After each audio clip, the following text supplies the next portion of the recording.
Viewers welcome back in our program जी। Doctor साहब साडे कोल अगला फेसबुक मैसेज आया है दुबई तो सतिंदर सिंह जी का। ये लिखते हैं वाहिगुरू जी का खालसा वाहिगुरू जी की फतेह। वाहिगुरू जी का खालसा वाहिगुरू जी की फतेह। मैं कोई सरने का बहुत वड्डा समर्थक नहीं हाँ। सरना कांग्रेस नूं सपोर्ट करता है पर RSS नूं नहीं। सरना गालां जरूर बोलता है पर वो गद्दार नहीं है।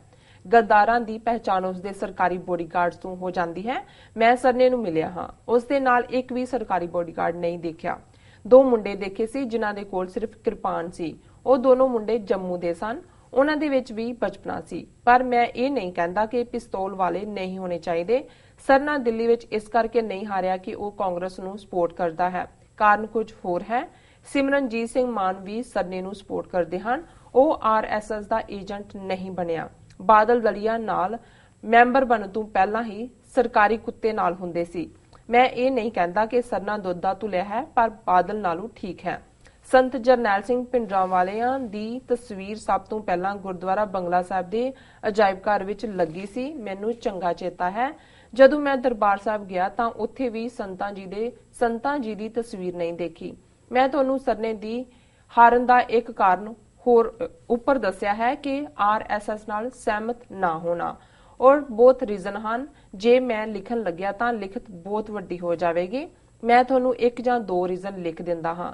एक तां ਉਹ ਚੰਗੇ ਪ੍ਰਚਾਰਕਾਂ ਨੂੰ ਸਟੇਜ ਦੇ ਦਿੰਦਾ ਸੀ ਤੇ ਉਹ ਸਿੱਖਾਂ ਦਾ ਕੋਈ ਲੜਾਈ ਵਾਲਾ ਮਸਲਾ ਵੀ ਹੋਵੇ ਉਹ ਸਾਥ ਦਿੰਦਾ ਹੈ। ਜਦੋਂ ਪ੍ਰਚਾਰ ਹੋਵੇਗਾ ਤੇ ਉਸ ਦਾ ਰਿਜ਼ਲਟ ਗਰਾਊਂਡ ਤੇ ਦਿਖੇਗਾ। ਇਸ ਨਾਲ ਏਜੰਸੀਆਂ ਨੂੰ गल एजेंसियां नूं बर्दाश्त नहीं हुई। मेरे दोस्त दे दोस्त दी लड़ाई हो गई किसी दुकान वाले नाल। दुकानदार ने बंदे बुला के उस नूं कुट्टिया, उसदी पग भी ला दित्ती। ओ मुंडे जट सन हरियाणवी। उसने पुलिस बुलाई। पुलिस ने कंप्लेन नहीं लिखी। एरिया दे MLA दा भरा भी उत्थे सी। उसने पुलिस नूं कहा कि कुछ नहीं होया, आप जाओ। पुलिस वाले चले गए। फिर उन्होंने मेरे दोस्त नूं फोन किया। उन्होंने दुकान वाले बंदे नूं चंगा कुटिया ते दुकान भी तोड़ दी। फिर दुकान वाले ने पुलिस बुला लई। मेरे दोस्तां ने सिख इकट्ठे करने शुरू कर दिते। 600 तो 700 मुंडे हो गए। उत्थे मनजिंदर सिरसा भी आया। उसने भी हाथ खड़े कर दिते कि मैं कुछ नहीं कर सकता। फिर पुलिस ने लाठीचार्ज करना शुरू कर दिता। सिखां ने पुलिस ते पत्थर बोतलां मारियां। 8 पुलिस वाले जख्मी कर दिते ते सिख भी जख्मी होए। एक MLA दी गड्डी जिस दी कीमत 14 ਤੋਂ 15 ਲੱਖ ਦੇ ਵਿੱਚ ਹੈ ਅੱਗ ਲਗਾ ਦਿੱਤੀ। ਇਹੋ ਜਿਹੇ ਬਹੁਤ ਕੇਸ ਹਨ। ਲਿਖਤ ਲੰਬੀ ਹੁੰਦੀ ਜਾ ਰਹੀ ਹੈ। ਮੇਰੇ ਕਹਿਣ ਦਾ ਮਤਲਬ ਅਣਖੀਲੀਆਂ ਗੱਲਾਂ ਸਰਕਾਰ ਨੂੰ ਚੰਗੀਆਂ ਨਹੀਂ ਸੀ ਲੱਗ ਰਹੀਆਂ ਕਿਉਂਕਿ ਪ੍ਰਚਾਰ ਹੋਵੇਗਾ ਤਾਂ ਰਿਜ਼ਲਟ ਜ਼ਰੂਰ ਆਵੇਗਾ। ਜੀ ਡਾਕਟਰ ਸਾਹਿਬ।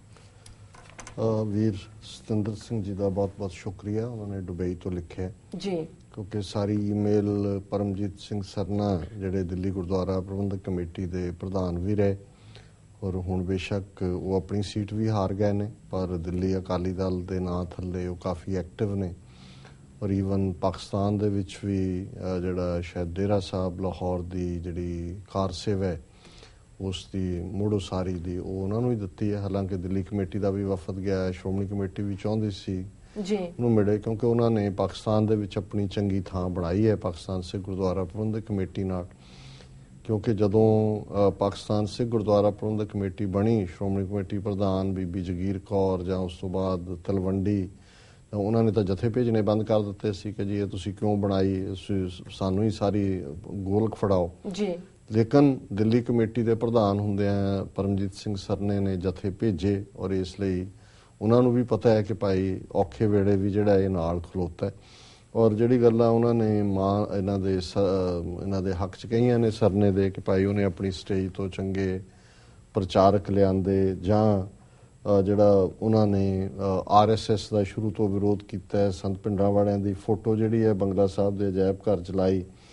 ਇਹ ਸਾਰੀਆਂ ਹੀ ਗੱਲਾਂ ਠੀਕ ਨੇ, ਇਹਨਾਂ ਨੂੰ ਤਾਂ ਕੋਈ ਚੈਲੰਜ ਨਹੀਂ ਕਰ ਸਕਦਾ ਔਰ ਮੈਂ ਸਮਝਦਾ ਵੀ ਇੱਕ ਜਿਹੜਾ ਬੜਾ ਹੌਸਲੇ ਵਾਲਾ ਕੰਮ ਸੀ ਜਦੋਂ ਆਸਟਰੀਆ ਦੇ ਵਿੱਚ ਇੱਕ ਵਾਕਿਆ ਹੋਇਆ ਕਿ ਰਾਪੁਰ ਬੱਲਾਂ ਵਾਲਾ ਇੱਕ ਸੱਜਣ ਜਿਹੜਾ ਖੁੱਲ੍ਹ ਕੇ ਗੁਰੂ ਗ੍ਰੰਥ ਸਾਹਿਬ ਦੇ ਬਰਾਬਰ ਵੀ ਬੈਠਦਾ ਸੀ ਔਰ ਪੂਰਾ ਇੱਕ ਨੈਟਵਰਕ ਚੱਲ ਰਿਹਾ ਸੀ ਏਜੰਸੀਆਂ ਦਾ ਅੰਮ੍ਰਿਤਵਾਣੀ ਨਾਂ ਦਾ ਜਿਹਨੇ ਗ੍ਰੰਥ ਵੀ ਬਣਾਇਆ ਔਰ ਹੁਣ ਵੀ ਉਹ ਪੱਕਾ ਸਹਿ ਦਾ ਤਕਲਾ ਗੱਡਿਆ ਹੋਇਆ ਉਸ ਦੇ ਉੱਤੇ ਕੁਝ ਸਿੱਖ ਨੌਜਵਾਨਾਂ ਨੇ ਉਹਨੂੰ ਜਿਹੜਾ ਹਮਲਾ ਕਰਕੇ ਮਾਰ ਦਿੱਤਾ ਸੀ। ਇੱਕ ਅੱਧਾ ਜਿਹੜਾ ਦੂਸਰਾ ਸੀ ਡੇਰੇ ਦਾ ਮੁਖੀ ਉਹ ਜ਼ਖਮੀ ਹੋਇਆ ਸੀ। ਤਾਂ ਉਦੋਂ ਬੜੀ ਵੋਲੇਟਾਈਲ ਸਿਚੁਏਸ਼ਨ ਹੋ ਗਈ ਸੀ। ਔਰ ਬਾਦਲ ਜਿਵੇਂ ਕਿ ਏਜੰਸੀਆਂ ਦਾ ਹੱਥ ਠੋਕਿਆ, ਇਹਨੇ ਪੰਜਾਬ 'ਚ ਵੀ ਕੋਈ ਟਾਈਮਲੀ ਐਕਸ਼ਨ ਨਹੀਂ ਲਿਆ ਔਰ ਬਹੁਤ ਸਾਰੀ ਤਬਾਹੀ ਹੁਸ਼ਿਆਰਪੁਰ ਜਲੰਧਰ ਜਿਹੜੀਆਂ ਬੇਕਾਬੂ ਭੀੜਾਂ ਸੀ ਇਸ ਬਹਾਨੇ ਦੇ ਨਾਲ ਕਿ ਜੀ ਸਾਡੇ ਸੰਤ ਦੇ ਉੱਤੇ ਅਟੈਕ ਕੀਤਾ। ਹਾਲਾਂਕਿ ਜਿਨ੍ਹਾਂ ਦੇ ਉੱਤੇ ਅਟੈਕ ਹੁੰਦਾ ਜਾਂ ਸੋਗ ਹੁੰਦਾ, ਅਸੀਂ ਕਿਸੇ ਵੀ ਜਾਨ ਦੇ ਹੱਕ 'ਚ ਨਹੀਂ ਹੈ, ਕੋਈ ਵੀ ਕਿਤੇ ਹਿੰਸਕ ਕਾਰਵਾਈ ਹੁੰਦੀ ਹੈ ਜੀ,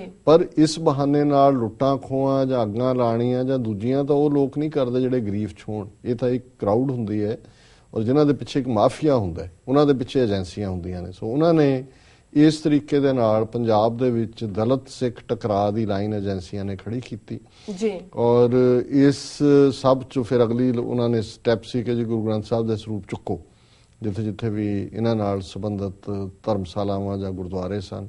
ਸੋ ਪੰਜਾਬ ਦੇ ਅਸੀਂ ਆਪਣੇ ਦਲਿਤ ਵੀਰਾਂ ਭੈਣਾਂ ਨੂੰ ਮੁਬਾਰਕਬਾਦ ਦਿੰਦੇ ਹਾਂ ਕਿ ਉਹਨਾਂ ਨੇ ਇਸ ਅਟੈਂਪਟ ਨੂੰ ਰੈਜ਼ਿਸਟ ਕੀਤਾ। ਹਾਲਾਂਕਿ ਕਈ ਥਾਵਾਂ ਤੇ ਇਹ ਮਿਸਚਿਫ ਥੋੜੀ ਬਹੁਤ ਥਾਵਾਂ ਤੇ ਹੋਈ ਹੈ, ਬਾਹਰ ਜਿਵੇਂ ਇਟਲੀ 'ਚ ਜਾਂ ਕੁਝ ਥਾਵਾਂ ਤੇ ਥੋੜਾ ਜ਼ਿਆਦਾ ਹੋਇਆ ਉਹਦਾ ਅਸਰ ਜੀ, ਲੇਕਿਨ ਕੁੱਲ ਮਿਲਾ ਕੇ ਇਸ ਪਾਰਟ ਨੂੰ ਚਾਹੀਦਾ। ਪਰ ਜਿਹੜੀ ਗੱਲ ਕਿਉਂਕਿ ਸਰਨੇ ਦੇ ਹਵਾਲੇ ਨਾਲ ਗੱਲ ਹੋ ਰਹੀ ਹੈ, ਉਸ ਪੀਰੀਅਡ 'ਚ ਜਦੋਂ ਕਿ ਈਵਨ ਬਾਦਲ ਨੇ ਵੀ ਜਿਹੜਾ ਮਾਰਿਆ ਗਿਆ ਸਾਧ ਸੀ ਉਹਦੀ ਯਾਦ 'ਚ ਦਰਬਾਰ ਸਾਹਿਬ 'ਚ ਪਾਠ ਰੱਖਿਆ, ਆਪ ਉਹ ਜਾ ਕੇ ਦੂਜੇ ਡੇਰੇ 'ਚ ਉਹਦੇ ਪੈਰਾਂ 'ਚ ਬੈਠ ਗਿਆ ਔਰ ਸਾਰੇ ਪਾਸੇ ਕੰਡੈਮਨੇਸ਼ਨ ਦੀ ਲਾਈਨ ਸੀ।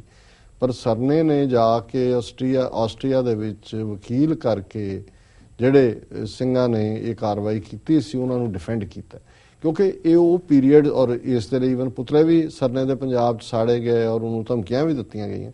ਸੋ ਮੈਂ ਸਮਝਦਾ ਵੀ ਜਿਹੜਾ ਵੀ ਜਿਵੇਂ ਅੰਗਰੇਜ਼ੀ 'ਚ ਵੀ ਕਹਿੰਦੇ ਨੇ ਕਿ ਭਾਈ ਜਿਹਦਾ ਵੀ ਬਣਦਾ ਹੱਕ ਹੈ, ਭਾਵੇਂ ਅਸੀਂ ਕੋਈ ਇਤਬਾਰਯੋਗ ਨਹੀਂ ਨੇ ਸਾਰੇ। ਜਦੋਂ ਤੁਸੀਂ ਵਪਾਰੀ ਇੱਕ ਮੈਂਟੈਲਿਟੀ ਰੱਖਦੇ ਹੋ, ਕਾਂਗਰਸ ਦੇ ਨਾਲ ਜੁੜੇ ਹੋਏ ਹੋ, ਫਿਰ ਕਾਂਗਰਸ ਦੇ ਜਿਹੜੇ ਸਾਰੇ ਹੀ ਕਾਰਨਾਮੇ ਨੇ ਉਹਨਾਂ ਤੇ ਤੁਸੀਂ ਪੋਚਾਪਾਚੀ ਕਰਦੇ ਹੋ ਕਿਉਂਕਿ ਤੁਹਾਡਾ ਇੰਟਰਸਟ ਹੈ।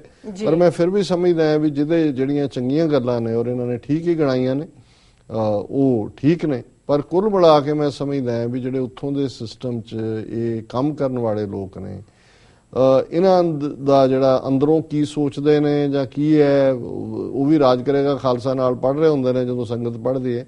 ਪਰ ਕੁੱਲ ਮਿਲਾ ਕੇ ਤੁਸੀਂ ਇਹਨਾਂ ਤੇ ਇਤਬਾਰ ਨਹੀਂ ਕਰ ਸਕਦੇ ਕਿ ਬਈ ਇਹ ਇਨ ਦਾ ਐਂਡ ਆਫ ਦਾ ਡੇ ਇਹ ਕੋਈ ਤੁਹਾਡੇ ਝੰਡਾ ਬਰਦਾਰ ਹੋਣ। ਪਰ ਜਦੋਂ ਤੁਸੀਂ ਰਿਲੇਟਿਵਲੀ ਦੇਖਦੇ ਹੋ ਕਿ ਕੌਣ ਕੀ ਹੈ, ਤੁਸੀਂ ਕਹਿੰਦੇ ਜੇ ਫਲਾਣਾ ਫਲਾਣੇ ਨਾਲੋਂ ਤਾਂ ਚੰਗਾ ਜੀ ਜੀ ਨਹੀਂ। ਸੋ ਜ਼ਾਹਰ ਹੈ ਕਿ ਦਿੱਲੀ ਦੇ ਜਿਹੜੇ ਮਨਜਿੰਦਰ ਸਰਸਾ ਔਰ ਅੱਜ ਮਨਜੀਤ ਸਿੰਘ ਜੀ ਕੇ ਤੇ ਦੂਜੇ ਜਿਹੜੇ RSS ਦੇ ਹੱਥ ਠੋਕੇ ਬਣੇ ਹੋਏ ਨੇ, ਉਹਨਾਂ ਨਾਲੋਂ ਜਿੰਨੀਆਂ ਗੱਲਾਂ ਇਹਨਾਂ ਨੇ ਗਣਾਈਆਂ ਨੇ ਜਾਂ ਜਿਵੇਂ ਮੈਂ ਆਸਟਰੀਆ ਦੇ ਹਵਾਲੇ ਨਾਲ ਗੱਲ ਕੀਤੀ ਹੈ, ਉਹਦਾ ਜਿਹੜਾ ਰਿਕਾਰਡ ਹੈ ਉਹ ਰਿਲੇਟਿਵਲੀ ਕਲੀਨ ਹੈ ਜੀ। ਡਾਕਟਰ ਸਾਹਿਬ ਇਸ਼ਾਰਾ ਵਧੀਆ ਬ੍ਰੇਕ ਤੇ ਇਹਨਾਂ ਦਾ ਸ਼ੁਕਰੀਆ ਵੀਰ ਸਤਿੰਦਰ ਸਿੰਘ ਜੀ ਦਾ, ਉਹਨਾਂ ਨੇ ਲਿਖਿਆ ਸਾਨੂੰ ਜੀ। ਡਾਕਟਰ ਸਾਹਿਬ ਵੀਅਰਸ ਸਰਨਾ ਇਸ ਤਰ੍ਹਾਂ ਬਣੇ ਰਹੋ, ਮਿਲਦੇ ਆ ਆਫਟਰ ਦੇ ਸ਼ਾਰਟ ਬ੍ਰੇਕ।